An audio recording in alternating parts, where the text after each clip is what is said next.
Perth.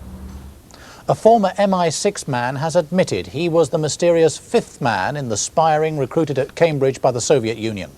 78-year-old John Cairncross, who now lives in France, says he became a member of the spy ring, which included Philby, Burgess, Maclean and Blunt, in 1943.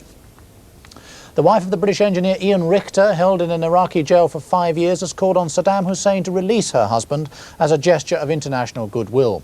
She was speaking before she left this morning for Iraq to visit him again. He's an innocent man. He shouldn't be in prison. He should come home. And we want to try and get that message across in our negotiations, and obviously appeal to President Saddam Hussein to make this humanitarian gesture now.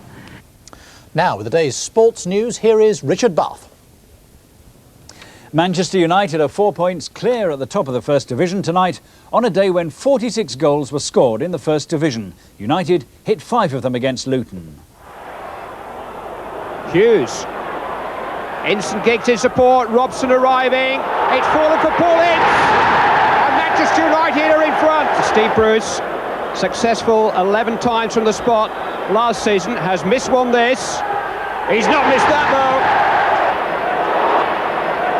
Brian McClare making the burst. Chamberlain couldn't keep it out. 3-0 Manchester United. Luton tormented at the moment. Giggs has tied Dreyer up.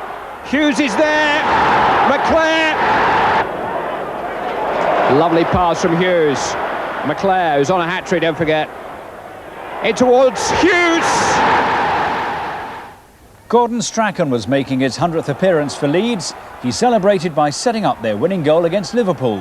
His corner eventually turned in by Steve Hodge, who was playing his first game after moving to Elland Road. Meanwhile at Highbury, Arsenal continued their amazing goal run. It took just 12 minutes to crack open Sheffield United's fragile defence. Alan Smith added another to the 4 he scored in midweek.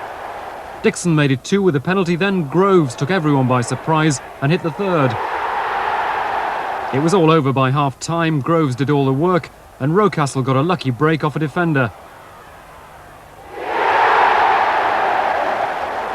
As Arsenal slumbered at the start of the second half, United stole a goal back. Bryson's run set up the chance and Agana finished it acutely.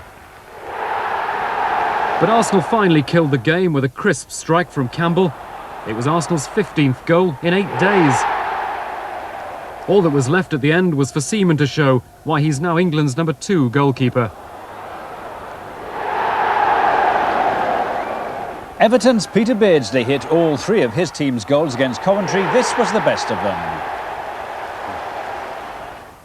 Tottenham's Gary Lineker went one better, hitting 4 as Spurs crushed Wimbledon at Selhurst Park.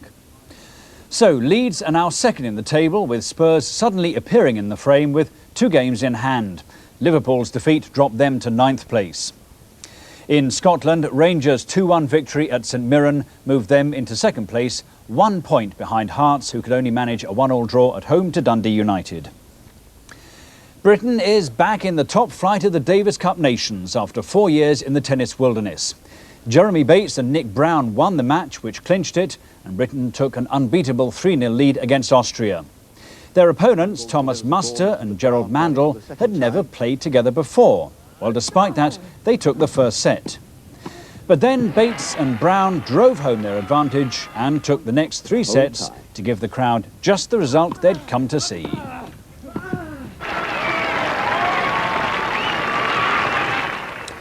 Ricardo Patrese will start the Portuguese Grand Prix in pole position. The Williams number 2 driver set the fastest lap at the end of the final practice session, edging McLaren's Gerhard Berger into 2nd place. Patrese then promised to help teammate Nigel Mansell in his bid for the driver's title. Mansell finished 4th on the grid, with the current championship leader Ayrton Senna in 3rd spot. A win tomorrow will effectively give him the title. And that's it. Goodbye.